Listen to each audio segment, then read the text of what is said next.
for other women.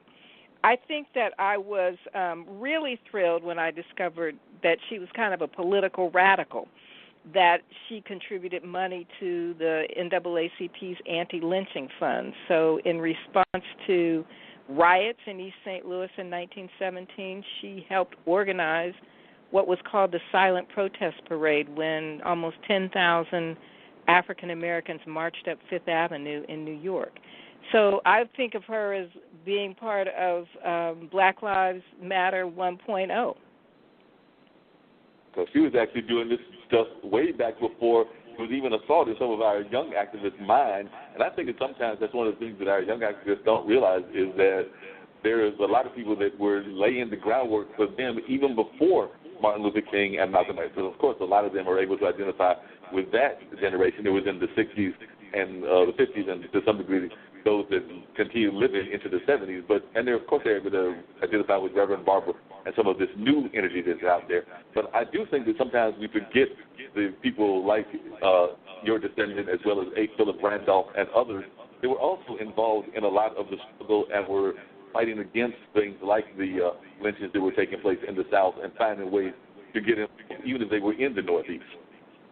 Well, you're so right, and I think that, unfortunately, most of our history books do not teach this tradition of resistance that is so much woven into who we are as a people. I know that when I was in high school a long time ago, that the only time in my history book in high school that black people were mentioned was to say that we were slaves, not enslaved, as we like to say, now to identify enslaved people, but slaves, and that there were no accomplishments, there was no resistance. In fact, that history book said we were better off not being free because we were taken care of. So you know where that was coming from.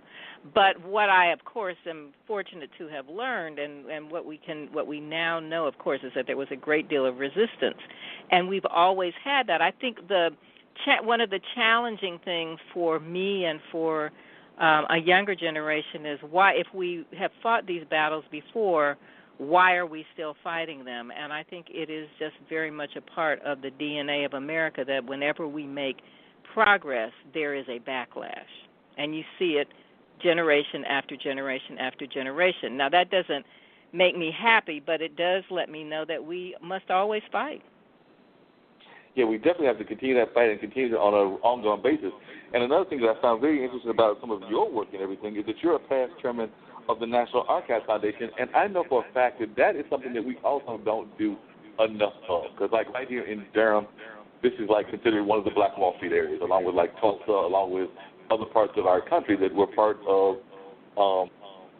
in some way they were parts of the Renaissance, the Harlem Renaissance, because that's when they were developing around that same time as the Harlem Renaissance, these kind of communities that were African-American based and that had a strong, rich history. But one of the things that I've been afraid of is that a lot of times we don't even archive enough of our own people. Like, I had a dear friend of mine, Garland Thompson Sr., who passed, I guess it was about maybe a year and a half, 2 years ago.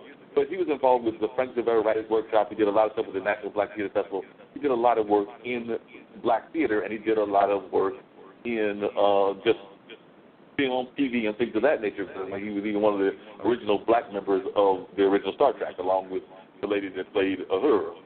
But he's had a role that I think might have lasted 2 or 3 times. But even his family now is trying to find ways to archive all of this information that he provided. I mean, while he was living, he had tons of developing plays that he was helping to work on that then became plays on Broadway or off-Broadway. I mean, like, I think Fences might have been one of his early plays that he was involved in some of the creation of. But I know that even in talking to his son, and this was a conversation we had last year and maybe the year before, it's trying to find ways to archive ourselves, because I'm afraid that we as a people don't archive a lot of our things that are out there. We know that we've got those things. We've got tons of photographs. We've got tons of documents in our families, and we don't even do a good job, in my opinion, of even interviewing our family. And then when they pass and they're gone, it's too late to interview them. I'll tell you, if we don't accomplish anything else in our conversation tonight, I would love to inspire people to do exactly what you're talking about. And, I am really fortunate that my grandfather, who was born in 1892, was my family griot, and that was, I began to interview him in the, I would say, early 1970s. He lived to be 90 or 91, and I was really lucky that he saved a lot of papers. He has the emancipation papers for two of his great-grandmothers, and he saved, he was a lawyer, so, he had a very organized mind, so he saved letters. We are really fortunate. The reason I can tell Madam Walker's story is because her secretary and the other officers of the country were very meticulous about record keeping. It is really unusual for a black business to be able to document its work, but we miss these stories, and we don't know what Grandma and Grandpa and great-grandma and great-grandpa did. But I would really encourage people. There are things that people can do. The very first thing is at a family reunion, Sunday dinner, involve the young people, and you can take out your phone and do a recording of your grandmother, or they start with the oldest living relative in your family, and just don't try to do everything at one time. Have a brief conversation and see what they were willing to talk about in a comfortable place. Sometimes people won't tell you everything they know the first time. In fact, it may take 5 years to get some of those family secrets out. But that's one thing, is to record those family members. The other thing is that here's how I organize my material. Years ago, when I was first starting to do this research, Alex Haley was very interested, and people will know Alex Haley, who wrote Roots and who did the Roots miniseries. He was very interested in telling Madam Walker's story. He never wrote anything, but I think he came into my life as to spur me on to do it myself. But he gave me a couple of really key hints that have helped me for the 40 years that I've actually been doing this research. And he said, buy a milk crate. You can buy it at the Office Depot or, at one of the office supply stores. Buy some hanging folders, buy some manila folders, and make a folder for every year of that oldest relative's life. So I start in 1867 with Madam Walker. She died in 1919. I now have a room full of files. And you also save photographs, scan photographs, get the older people in the family to identify who's on the photograph, write it in pencil on the back or on a separate piece of paper. But those are just three things. We must keep our family stories, because when that older person dies, that's an encyclopedia that goes away. Pay attention to what Grandma has to say. Oh, yeah, we definitely have to pay attention to what our grandmas have to say, because oftentimes they are inspirations to us and what they have done. Because one of the things that I've talked about on this show here is why my grandmother on my dad's side, but actually both grandparents were inspirations, but particularly on my mother's side, on my dad's side, because when there was no black library in Raleigh, North Carolina, she actually beat the pavement to go collect money around Raleigh to help build that library. So Richard B. Harrison actually has like a Molly Houston Lee collection, and they've done several things to honor her presence, because, like I said, there was no library. She had actually gone. She was actually one of the few that went to your university. She was an actual Columbia University African-American student in that century, which, there was not a lot of us going to schools like Columbia. So she was in Columbia, and that was where she got, if I remember correctly, it was either her bachelor's or her master's, but she definitely got one of her degrees from Columbia, which I know you have an affiliation with as well.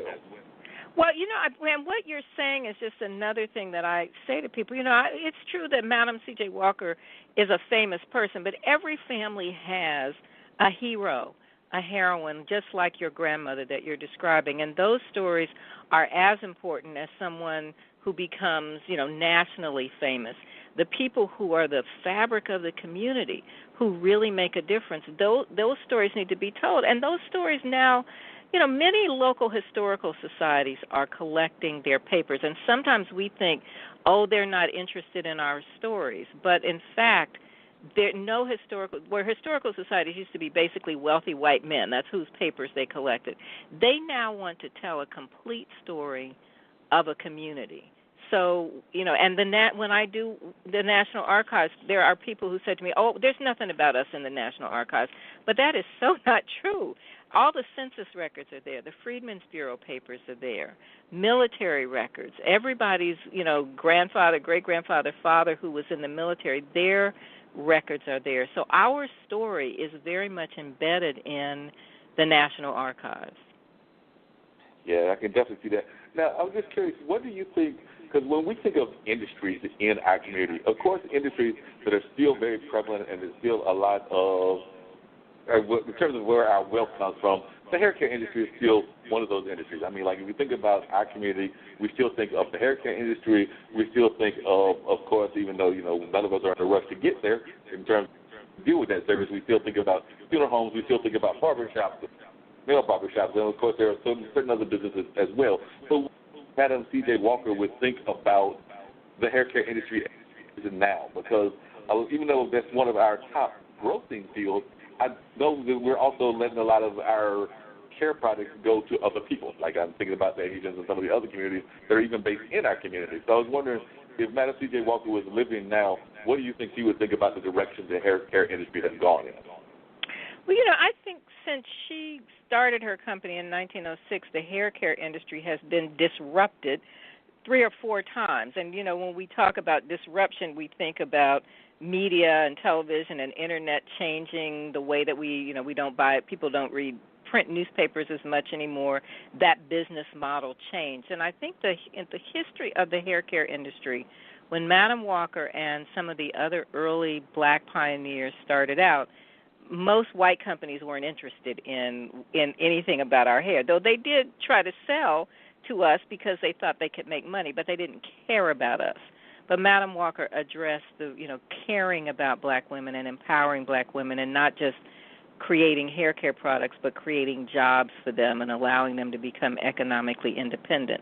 And then you move forward and into the late 1950s and early 1960s, and the chemical hair straighteners disrupted what Madam Walker was doing. Even though she did not invent the hot comb, she did use the hot comb. So the old press and curl was the way people did hair for decades. Then the chemical straighteners came in.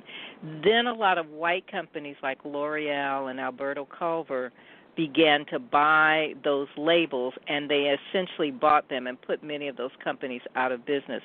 And then as people began to buy more wigs, Koreans began to import that, and that was really sort of the foothold with Koreans coming into the community and owning many of the beauty supplies. When I was growing up, my dad was president of a company called Summit Laboratories. That was one of the companies that made the chemical straighteners. And my mother's family was the Walker Company. But I used to file the order forms from mostly black-owned beauty supply companies. Now, then we moved forward. People wore afros. They weren't wearing the chemical straighteners. The pendulum swung back and forth, and now there are many more black-owned companies who are created because people can market directly on the internet. There's a different way of distribution. And then there is a company like Sundial Brands, which manufactures Madam C.J. Walker Beauty Culture, that was founded by Richelieu Dennis. Richelieu, and I'm just going to wrap this up, but Richelieu founded his company 27 years ago with his grandmother's shea butter recipe. He's developed 4 different lines: Madam C.J. Walker, Nubian Heritage, and Shea Moisture, and a cosmetic line. He sold the company to Unilever, but unlike some of the other deals, he still has gone over intact as CEO, and with Unilever has developed a $100 million venture capital fund for women of color entrepreneurs that grew out of that sale, and he bought Essence.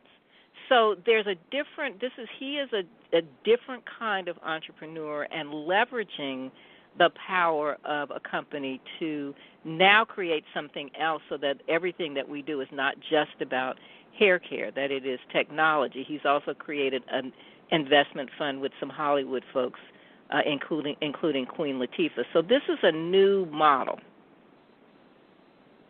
Yeah, it's definitely a new model that we haven't heard from before. And it sounds like one of the things I'm hearing you say is, which is a complaint that a lot of people try to give our community people is that there are a lot of our folks in leadership, in sports and athletics, that are maybe doing more than we actually are giving them credit for. Because I know you just mentioned LeBron being involved in the film that you're going to be working on, the miniseries and everything with Netflix, and then you mentioned Queen Latifah. So I know one of the complaints that people have, particularly our young leaders, is that they don't hear enough of our